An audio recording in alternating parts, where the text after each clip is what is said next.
Sometime after this, Jesus crossed to the far shore of the Sea of Galilee, and a great crowd of people followed him because they saw the signs he had performed by healing the sick. Then, Jesus went up on a mountainside and sat down with his disciples. The Jewish Passover festival was near. When Jesus looked up and saw a great crowd coming toward him, he said to Philip, "Where shall we buy bread for these people to eat?" He asked this only to test him, for he already had in mind what he was going to do. Philip answered him, "It would take more than half a year's wages to buy enough bread for each one to have a bite." Another of his disciples, Andrew, Simon Peter's brother, spoke up, "Here is a boy with 5 small barley loaves and 2 small fish, but how far will they go among so many?" Jesus said, "Have the people sit down." There was plenty of grass in that place, and they sat down.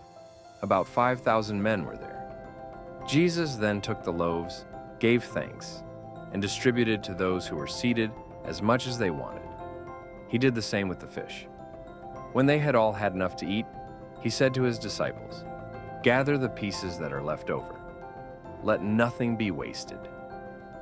So they gathered them and filled 12 baskets with the pieces of the 5 barley loaves left over by those who had eaten. After the people saw the sign Jesus performed, they began to say, "Surely this is the prophet who is to come into the world." Jesus, knowing that they intended to come and make him king by force, withdrew again to a mountain by himself.